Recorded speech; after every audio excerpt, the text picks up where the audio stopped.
রাজধানীর এভারকেয়ার হাসপাতালে নিবিড় পর্যবেক্ষণে থাকা বিএনপি চেয়ারপারসন বেগম খালেদা জিয়া চিকিৎসা গ্রহণ করতে পারছেন বলে জানিয়েছেন তার ব্যক্তিগত চিকিৎসক ও দলের স্থায়ী কমিটির সদস্য ডাক্তার এজেডএম জাহিদ হোসেন। একই সঙ্গে খালেদা জিয়ার চিকিৎসা নিয়ে গুজবে কান না দেওয়ার অনুরোধ জানিয়েছেন তিনি।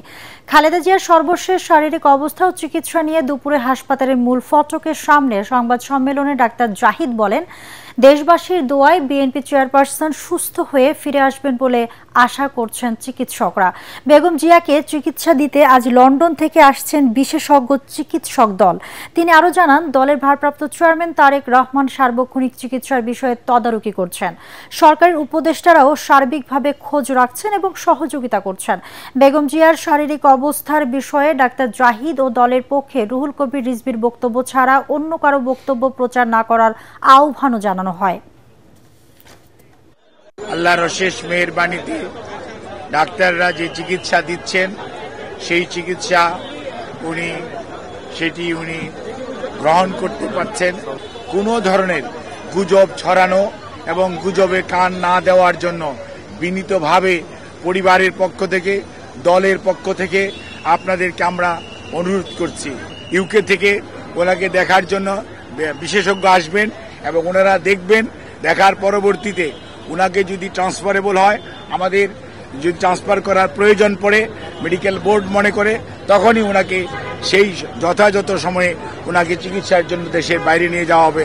আমাদের সকল প্রস্তুতি আছে। দীর্ঘ 6 বৎসর যাবৎ আপনারা আমাদেরকে সহযোগিতা করেছেন। দেশনেত্রী বেগম খালেদা জিয়ার জন্য, সুস্থতার জন্য আপনাদের মাধ্যমে দেশ তথা সকল ধর্মের মানুষের প্রতি আমরা উদাত্ত আহ্বান জানাচ্ছি। এদিকে প্রধান উপদেষ্টার সভাপতিত্বে রাষ্ট্রীয় অতিথি ভবন যমুনায় উপদেষ্টা পরিষদের বিশেষ বৈঠক অনুষ্ঠিত হয়েছে। এতে 3 বারের সাবেক প্রধানমন্ত্রী ও বিএনপি চেয়ারপারসন বেগম খালেদা জিয়ার দ্রুত রোগ মুক্তি কামনা করে দোয়া করা হয়। একই সাথে জাতির কাছে তার জন্য প্রার্থনার আহ্বান জানানো হয়। সভায় বেগম খালেদা জিয়ার বর্তমান শারীরিক অবস্থা বিবেচনায় হাসপাতালে তার নির্বিঘ্ন চিকিৎসা, প্রয়োজনে উন্নত চিকিৎসার জন্য বিদেশে নিয়ে যাওয়ার পরিকল্পনা, নিরাপত্তা ও যাতায়াতের সুবিধা এবং উচ্চ মর্যাদা বিবেচনায় তাকে রাষ্ট্রের অতি গুরুত্বপূর্ণ ব্যক্তি হিসাবে ভিভিআইপি ঘোষণা করার সিদ্ধান্ত নেওয়া হয়।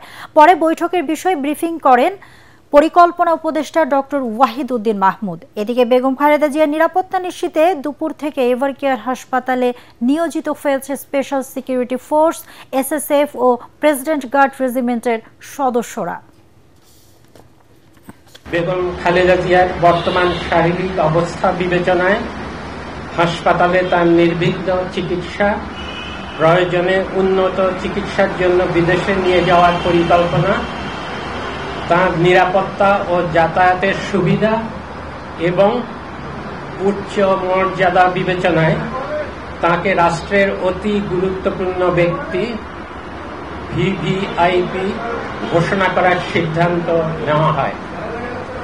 এই সিদ্ধান্ত অবিলম্বে কার্যকরের জন্য সংশ্লিষ্ট সকল সংস্থাকে নির্দেশনা প্রদান করা হয়। দল বা পরিবার সিদ্ধান্ত নিলে বিএনপি চেয়ারপারসন বেগম খালেদা জিয়াকে চিকিৎসার জন্য বিদেশে পাঠাতে সরকার প্রয়োজনীয় ব্যবস্থা ও সহযোগিতা করবে বলে জানিয়েছেন পররাষ্ট্র উপদেষ্টা তৌহিদ হোসেন। নিজ দপ্তরে সাংবাদিকদের তিনি জানান, বিএনপির ভারপ্রাপ্ত চেয়ারম্যান তারেক রহমানের দেশে ফেরার বিষয়ে সরকারের কাছে কোনো তথ্য নেই। দেশে ফিরতে তিনি এখনো ট্রাভেল পাস চাননি, তবে চাইলেই ইস্যু করা হবে বলেও জানান উপদেষ্টা। আগামী জাতীয় নির্বাচন ও গণভোট নিয়ে ইসির প্রস্তুতি চমৎকার হলেও ভোটে বড় চ্যালেঞ্জ আছে বলে মন্তব্য করেছেন ঢাকায় নিযুক্ত ইউরোপীয় ইউনিয়নের রাষ্ট্রদূত মাইকেল মিলার। ত্রয়োদশ জাতীয় সংসদ নির্বাচনকে সামনে রেখে আগারগাঁওয়ের নির্বাচন ভবনে প্রধান নির্বাচন কমিশনার এএমএম নাসির উদ্দিনের সাথে বৈঠক করে ইউরোপীয় ইউনিয়নের 4 সদস্যের প্রতিনিধি দল। বৈঠক শেষে ইউর রাষ্ট্রদূত বলেন, সিসির সাথে জুলাই চার্টার নিয়ে আলোচনা হয়েছে। ইসির আগাম প্রস্তুতি সন্তোষজনক বলেও জানান মিলার। পর্যবেক্ষক হিসাবে সংস্থাটি বেশ কয়েকজনকে নিয়োগ দিয়েছে জানিয়ে রাষ্ট্রদূত বলেন, 2026 সালে বিশ্বের সবচেয়ে বড় গণতান্ত্রিক অনুশীলনের মধ্যে একটি হলো বাংলাদেশের নির্বাচন। জাতীয় নির্বাচনে ইউরোপীয় ইউনিয়ন ইসিকে লজিস্টিক সাপোর্ট দেবে বলেও জানান তিনি।